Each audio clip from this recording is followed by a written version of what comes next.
ಬಂಧವಲ್ಲದ ಬಂಧ ಎರಡನೇ ಅಧ್ಯಾಯ.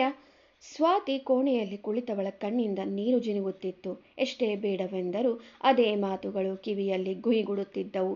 ಎಷ್ಟು ಮರೆಯಬೇಕು ಎಂದರೂ ಅವಳಲ್ಲಿರುವ ಹೆಣ್ತನ ಅದನ್ನು ಕಡೆಗಣಿಸಲು ಆಗದೆ ಒಳಗೊಳಗೆ ಕೊರಗುತ್ತಿದ್ದಳು. ತನ್ನ ಮಾತನ್ನು ಶಾಶ್ವತ್ ಒಪ್ಪುತ್ತಿಲ್ಲ ಎಂದು ಬಹಳವೇ ಕೋಪಗೊಂಡು ಹೇಗಾದರೂ ಮಾಡಿ ಒಪ್ಪಿಸಲೇಬೇಕೆಂದು ಹಠ ತೊಟ್ಟು ಊಟ ತಿಂಡಿ ನೀರು ಸಹ ಕುಡಿಯದೆ ಕುಳಿತಳು. ಪ್ರತಿನಿತ್ಯ ಕನ್ನಡಿಯಲ್ಲಿ ತನ್ನ ಪ್ರತಿಬಿಂಬ ನೋಡಿಕೊಂಡಾಗೆಲ್ಲ ಏನೋ ಒಂದು ಅಪೂರ್ಣತೆ ಅವಳನ್ನು ಕಾಡತೊಡಗಿತ್ತು. ಉಪವಾಸ ಕುಳಿತು 3 ದಿನವಾಗಲು ಬಂದಿತ್ತು. ಶಾಶ್ವತ್ ಒಂದು ಲೋಟದಲ್ಲಿ ಹಣ್ಣಿನ ರಸ ತೆಗೆದುಕೊಂಡು ಬಂದು ಸ್ವಾತಿ ಇದ್ದ ಕೋಣೆಯ ಬಾಗಿಲು ತಟ್ಟಿದ. ಒಳಗಿನಿಂದ ಯಾವ ಉತ್ತರ ಬರಲಿಲ್ಲ ಎಂದು ಮತ್ತೊಮ್ಮೆ ಮಗದೊಮ್ಮೆ ಬಾಗಿಲು ತಟ್ಟಿದ. ಸ್ವಾತಿ ಬಾಗಿಲು ತೆರೆಯಲು ಎದ್ದು ನಿಂತವಳಿಗೆ ತಲೆ ಸುತ್ತು ಬಂದು ಬಿದ್ದು ಬಿಟ್ಟಳು. ಕೋಣೆಯೊಳಗೆ ಏನೋ ಬಿದ್ದ ಸದ್ದಾಗುತ್ತಲೇ ಹೆದರಿದ ಶಾಶ್ವತ್, ಸ್ವಾತಿ ಸ್ವಾತಿ ಬಾಗಿಲು ತೆಗಿ ಸ್ವಾತಿ, ಏನಾಯ್ತು ಸ್ವಾತಿ ನಿನ್ಗೆ ಎಂದು ಕೂಗುತ್ತಾ ಜೋರಾಗಿ ಬಾಗಿಲು ತಟ್ಟಿದ. ಸ್ವಾತಿಯಿಂದ ಯಾವ ಪ್ರತ್ಯುತ್ತರ ಬರದೆ ಹೋದಾಗ ಗಾಬರಿಯಲ್ಲಿ ಶಾಶ್ವತ್ ಕೋಣೆಯ ಇನ್ನೊಂದು ಬೀಗದ ಕೈ ತೆಗೆದುಕೊಂಡು ಬಂದು ತೆರೆದು ಒಳಗಡೆ ಹೋಗಿ ನೋಡಿದಾಗ ಮೈ ಮೇಲೆ ಪ್ರಜ್ಞೆ ಇಲ್ಲದೆ ಸ್ವಾತಿ ನೆಲದ ಮೇಲೆ ಅಂಗಾತವಾಗಿ ಬಿದ್ದಿದ್ದಳು.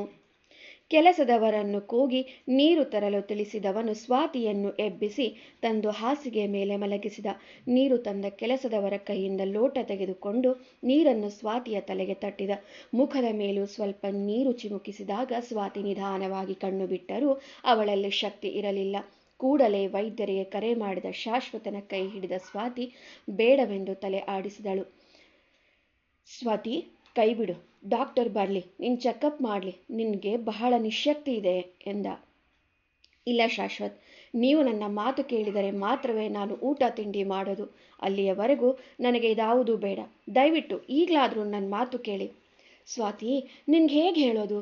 ಬಯಸಿ ಬಯಸಿ ಹಾಳು ಬಾವಿ ಬೀಳ್ತೀನಿ ಅನ್ನೋರಿಗೆ ಏನು ಹೇಳಲಿ? ಬೇಡವೇ? ಈ ಹಠ ಬೇಡ. ನಾನು ನಿನ್ನನ್ನು ನನ್ನ ಪ್ರಾಣಕ್ಕಿಂತ ಹೆಚ್ಚು ಪ್ರೀತಿಸ್ತೀನಿ ಕಣೆ. ದಯವಿಟ್ಟು ನನ್ನ ಪ್ರೀತಿನ ಅರ್ಥ ಮಾಡಿಕೊ.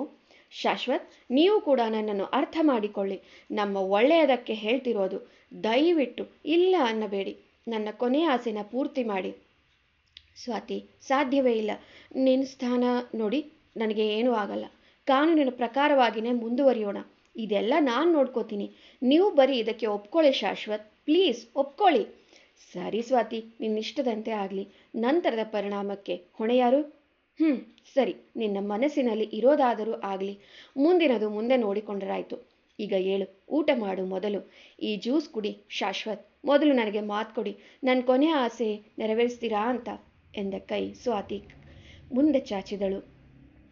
ವಿಷಾದದಿಂದ ಶಾಶ್ವತ್ ಅವಳ ಕೈ ಮೇಲೆ ತನ್ನ ಕೈ ಇಟ್ಟು ಬಾರದ ನಗೆ ತಂದುಕೊಳ್ಳುತ್ತಾ, ಸರಿ, ನೀನು ಹೇಗೆ ಹೇಳ್ತೀಯೋ ಹಾಗೆ ಕೇಳ್ತೀನಿ ಎಂದ. ಶಾಶ್ವತನ ಆಶ್ವಾಸನೆಗೆ ಮನಸಾರೆ ಸಂತೋಷದಿಂದ ನಕ್ಕ ಸ್ವಾತಿ ಯಾರಿಗೋ ಕರೆ ಮಾಡಲು ಎದ್ದು ಹೋದಳು.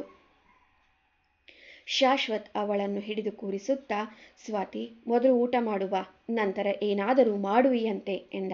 ರೀ, ನನಗೆ ಏನಾಗಲ್ಲ, ಭಯ ಪಡಬೇಡಿ. ಮೊದಲು ಈ ಕೆಲಸ ಆಗಬೇಕು. ಸ್ವಾತಿ, ನೀನು ಹೇಳಿದ ಹಾಗೆ ನಿನ್ನ ಕೈಗೊಂಬೆ ಆಗಿದ್ದೀನಿ ತಾನೇ?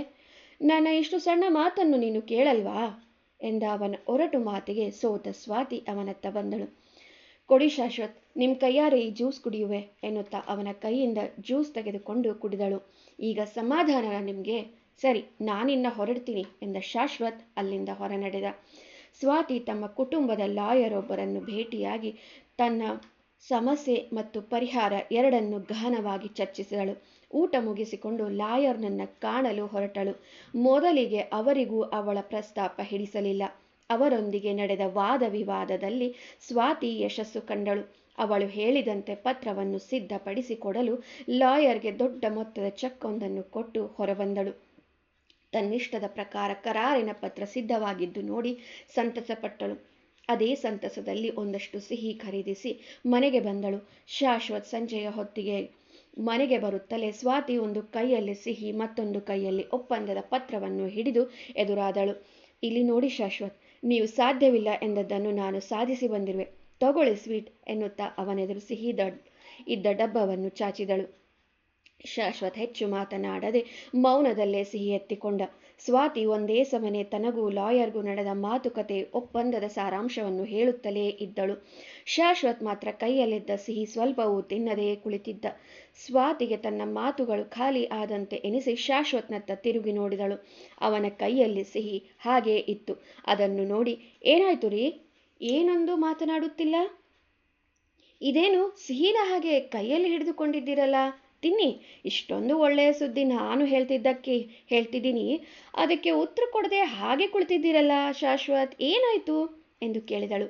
ಅವಳತ್ತ ನೋಡಿದ ಶಾಶ್ವತ್, ಸ್ವಾತಿ ಎಂದು ಏನೋ ಹೇಳ ಹೊರಟವನು ಅವಳ ಕಂಗಳಲ್ಲಿ ತುಂಬಿದ್ದ ಸಂತಸ ನೋಡಿ ಮುಂದಿನ ಮಾತನ್ನು ಹೇಳಲಾಗದೆ ಮೌನದಲ್ಲಿ ಸಿಹಿಯನ್ನು ಮತ್ತೆ ಡಬ್ಬಕ್ಕೆ ಹಾಕಿ ಎದ್ದು ನಿಂತ.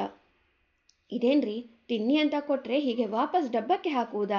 ಬನ್ನಿ ಇಲ್ಲಿ ತಗೊಳ್ಳಿ ಎಂದ ಸ್ವಾತಿಯ ಮಾತಿಗೆ ಹಿಂದಿರುಗಿ ನೋಡಿದವನ ಕಣ್ಣಲ್ಲಿದ್ದ ಹಲವಾರು ಪ್ರಶ್ನೆಗಳು ಸ್ವಾತಿಯನ್ನು ಇರಿದರೂ ಅವಳು ಅದಕ್ಕೆ ಬೆಲೆ ಕೊಡದೆ, ಸರಿ ಸರಿ, ನೀವು ದಣಿವಾರಿಸಿಕೊಳ್ಳಿ, ನಾನು ಮುಂದಿನದಕ್ಕೆ ಸಿದ್ಧತೆ ಮಾಡುವೆ ಎಂದವಳು ತನ್ನದೇ ಲೋಕದಲ್ಲಿ ಮುಳುಗಿ ಹೋದಳು. ಶಾಶ್ವತ್ ಮಾತ್ರ ಬಹಳ ನೊಂದುಕೊಂಡಿದ್ದ. ಒಪ್ಪಂದದ ಪತ್ರದಲ್ಲಿ ಏನಿರಬಹುದು? ಯಾವ ತರದ ಒಪ್ಪಂದ? ನಿರೀಕ್ಷಿಸಿ ಮುಂದಿನ ಸಂಚಿಕೆಯಲ್ಲಿ.